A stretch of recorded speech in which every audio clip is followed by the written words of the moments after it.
উপস্থিত করলেন। নাম হচ্ছে আপনার প্রফেসর নুরুল ইসলাম, যিনি আরেকজন পানি বিশেষজ্ঞ। উপস্থিত আছে আমাদের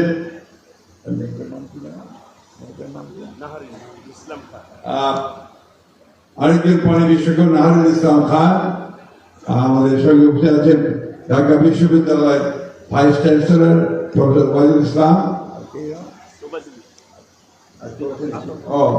আমাদের রাজনৈতিক নেতা, আমাদের দলের আরেকজন বিপ্লবী নেতা, যিনি দীর্ঘকাল ধরে সেই শুনলেন আপনারা যে জাতীয় ছাত্র যখন করতেন তখন থেকে অর্থাৎ প্রতিষ্ঠা লগ্ন থেকে তিনিও এই বাংলাদেশ জাতীয় দলের প্রতিটি সংগ্রামে দেশের সঙ্গে অবদান রেখেছেন। যেমন দুদু দল ভাইস চেয়ারম্যান এবং আমাদের আতাউর রহমান আলী আরেকজন সংগ্রামী নেতা, আমাদের মাননীয় চেয়ারপারসনের উপদেষ্টা মন্ডলীর সদস্য, সম্মানিত উপস্থিত সুধীবৃন্দ, আসসালামু আলাইকুম। আমি প্রথমে ধন্যবাদ জানাতে চাই আজকে যারা এখানে আমাদের বিশিষ্ট জ্ঞানী ব্যক্তিরা, গবেষক, আলোচকবৃন্দ যারা এখানে এই মহান দিবসটি সম্পর্কে, ঐতিহাসিক ফারাক্কা দিবস সম্পর্কে কথা বলেছেন। আচ্ছা, ফারাক্কা দিবস এখন আমাদের কাছে একটা প্রতীক অফ রেজিস্ট্যান্স, প্রতিরোধের একটা প্রতীক। মাওলানা আব্দুল হামিদ খান ভাসানী, যিনি সারা জীবন জনগণের জন্য সংগ্রাম করেছেন, কথা বলেছেন, কখনো ক্ষমতার কাছে চলে যাননি, ক্ষমতা দিতে তাকাননি কখনো, যে সারা জীবন তিনি এই দেশের মানুষের কল্যাণের জন্য কাজ করেছেন। সেই মাওলানা আব্দুল হামিদ খান ভাসানীকে আমি প্রথমেই আন্তরিক শ্রদ্ধা এবং তাকে আমাদের সকলের ভালোবাসা জানতে চাই। মাওলানা আব্দুল হামিদ খান ভাসানী সেই দিন যে প্রতিরোধ রচনা করেছিলেন, এই দেশের যেসব মানুষদেরকে নিয়ে, দলগুলোকে নিয়ে, তাদের ব্যক্তিত্ব নিয়ে, তাদের অনেকে আজকে এখানে উপস্থিত আছেন, তার মূল উদ্দেশ্য ছিল বাংলাদেশের মানুষকে রক্ষা করা। একটা অন্যায়, যে অন্যায়টি প্রতিবেশী দেশ করছে মানুষের উপরে, তার বিরুদ্ধে রুখে দাঁড়ানো। এবং এই অন্যায়টি শুধু একটা ছোটখাটো অপরাধ নয়, অন্যায় নয়, এই অন্যায়টি হচ্ছে বিশাল একটা জনগোষ্ঠীর নিশ্চিহ্ন করে দেওয়ার আন্দোলন, বিরুদ্ধে আন্দোলন। অর্থাৎ আমরা জানি এই গঙ্গা নদী বা পদ্মা নদী, যেটা আমাদের প্রায় 1/3 মানুষের উপর বেশি মানুষকে তার জীবন জীবিকা নিয়ন্ত্রণ করে, জীববৈচিত্র্যকে নিয়ন্ত্রণ করে, সেই বাঁধ ফারাক্কা বাঁধ নির্মিত হলে যে এই দেশের মানুষের জীবন জীবিকা বিনষ্ট হবে, জীববৈচিত্র্য বিনষ্ট হবে এবং পরিবেশ, সেই পরিবেশ নষ্ট হয়ে যাবে। তখনই তিনি সেই কথা তুলে ধরতেন।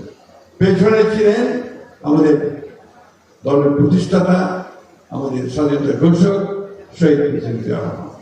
শহীদ প্রেসিডেন্ট জিয়া রহমান সেদিন সম্ভবভাবে উপলব্ধি করেছিলেন যে জনগণকে সঙ্গে নিয়ে যদি একটা শক্তি পৃথিবীকে দেখানো যায়, তারপরে তিনি যদি সেটা আন্তর্জাতিক অঙ্গনে তুলে ধরেন, তাহলে সে অনেক বেশি একটা শক্তিশালী হবে। সেই কাজটা তিনি করেছিলেন।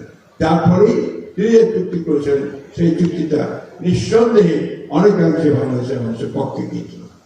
কিন্তু দুর্ভাগ্য আমাদের, যখন এই চুক্তিটি প্রথম হয়, অর্থাৎ 1973 সালে শেখ মুজিবুর রহমান যখন প্রধানমন্ত্রী, তিনি যখন এই চুক্তি অর্থাৎ ফারাক্কা পানি আসার জন্য অনুমতি দেন, বাঁধ চালু করার অনুমতি দেন, তখন থেকে কিন্তু এই দেশের সর্বনাশটা শুরু হয়।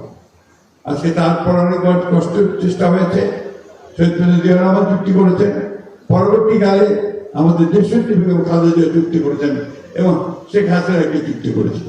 কিন্তু প্রধান বিষয় যেটা আমাদের আনন্দ নিঃশ্বাস সাহেব করেছেন, যেখানে চুক্তি কয়েক বছরের জন্য হলে চলবে না, এই চুক্তিটা হতে হবে ইনফিনিটি পিরিয়ডে, পরবর্তী যে কোনো চুক্তি আর আগ পর্যন্ত এটাকে আপনার থাকতে হবে, এর যে কার্যক্রমটা তা থাকতে হবে। মূল বিষয়টা যে কথা আমরা বলতে চাই, বারবার করে বলার চেষ্টা করছি আমরা, যে মানুষ যদি সংগঠিত না হয়, মানুষ যদি তার নিজের দাবির জন্য যদি আপনার সংগঠিত না হয়, তাহলে সেই দাবি কখন আদায় করা যায় না। আজকে মাওলানা ভাসানী সেই ফারাক্কা মিছিলের মধ্য দিয়ে সেদিন মানুষগুলোকে সংগঠিত করেছিলেন, যার ফলে শহীদ জিয়া রহমানের পক্ষে সম্ভব হয়েছিল একটি চুক্তি বাস্তবায়ন করা। আজকে আবার সেই চুক্তি শেষ হচ্ছে 2026 ডিসেম্বরের মধ্যে এই চুক্তি শেষ হয়ে যাবে। এখন প্রশ্ন এসছে যে কথা প্রফেসর বললেন যে এই চুক্তি যদি এক্সটেনশন না হয় বা পানি আসার ব্যাপারটা যদি নিশ্চিত না হয়, তাহলে আমরা যে কাজটি এই সরকার করতে যাচ্ছেন, আমি ধন্যবাদ দিই আমাদের প্রধানমন্ত্রী জনাব তারেক রহমান সাহেবকে যে অত্যন্ত দ্রুততার সঙ্গে তার নির্দেশে আজকে পদ্মা ব্যারেজ অথবা আপনারা যাই বলেন সেটা একটা নির্মিত হওয়ার সিদ্ধান্ত ইতিমধ্যে নিয়ে নেওয়া হয়েছে। এবং এই সিদ্ধান্তটা একটা আরেকটা ঐতিহাসিক সিদ্ধান্ত যে সমস্ত ভ্রুকুটিকে উপেক্ষা করে, অর্থাৎ অন্যান্য যে সমস্ত শক্তিগুলো আছে বা দেশগুলো আছে তাদের ভ্রুকুটিকে উপেক্ষা করে কিন্তু এই সিদ্ধান্ত তিনি নিয়েছেন। অর্থাৎ তার দেশপ্রেম এমন এক পর্যায়ে আছে যে সেই সবগুলোকে তিনি কখনো আমলে নিচ্ছেন না, দেশের জন্য কাজ করছেন। সুধীবৃন্দ, আমরা একটা কথা খুব পরিষ্কার করে জানাতে চাই, জনাব তারেক রহমানের সরকার জনগণের সরকার।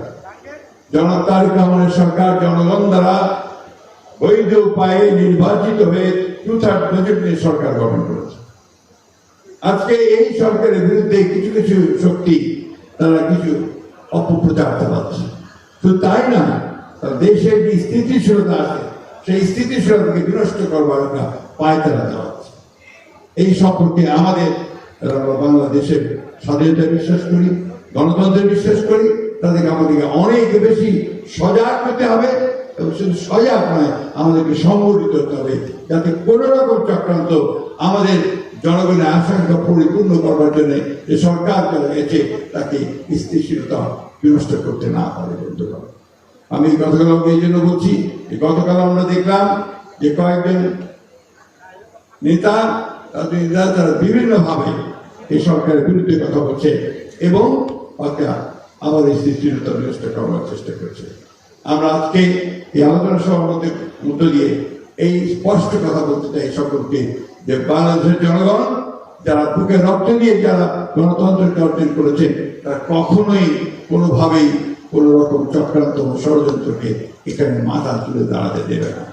একই সঙ্গে আজকে আমরা ভারতের সরকারের কাছে স্পষ্ট বার্তা জানাতে চাই এই আলোচনা সভার মধ্য দিয়ে যে আলাপ আলোচনার মাধ্যমে অবিলম্বে এই ফারাক্কার যে চুক্তি সেই চুক্তি বাংলাদেশের জনগণের সঙ্গে আলাপ করে তাদের অভিপ্রায় অনুযায়ী তাদের প্রচার অনুযায়ী এটাকে সম্পাদন করতে হবে। এটা তো খুব পরিষ্কার কথা হবে। অন্যথায় যে কথাটা এখানে অনেকেই বলেছেন যে ভারতের সঙ্গে যে সুসম্পর্ক স্থাপিত হওয়া সুযোগ এসেছে সেটা নির্ভর করবে ভারতের এই গঙ্গা চুক্তি বা আপনার ফারাক্কা চুক্তি সম্পাদনের উপর দিয়ে। একথা বিশ্বাস করি, সেই আহ্বান আমরা তাদের কাছে জানাতে চাই। আসুন আজকে এই আলোচনা সম্পর্কের মধ্যে দিয়ে আমরা আমাদের যে সমস্যা সম্পর্কে জানলাম সেটা জানা শুধু নয়, সেটা যেন আমরা আমাদের দলের কাছে নিয়ে যেতে পারি, মানুষকে বোঝাতে পারি, সেই কাজটা আমাদের করতে হবে। আর সবচেয়ে বড় কথা যেটা যে বাংলাদেশের স্বার্থ বিনষ্ট করে আমরা কখনোই কোনো চুক্তি কাউকে করতে দেব না, এ ব্যাপারে আপনারা নিশ্চিত থাকতে পারবেন। বাংলাদেশের স্বার্থ সর্বাগ্রে নিশ্চয়ই ইনশাআল্লাহ দেখা হবে এবং তারেক রহমান সরকার সেটাই করবে বলে আমরা বিশ্বাস করি। আপনাদের সকলকে আন্তরিক ধন্যবাদ, কৃতজ্ঞতা। কারণ এই সভাটি আজকে অনুষ্ঠিত হচ্ছে শুধু জনাব তারেক রহমান সাহেবের নির্দেশেই, এই কথা আপনাকে মনে রাখতে হবে।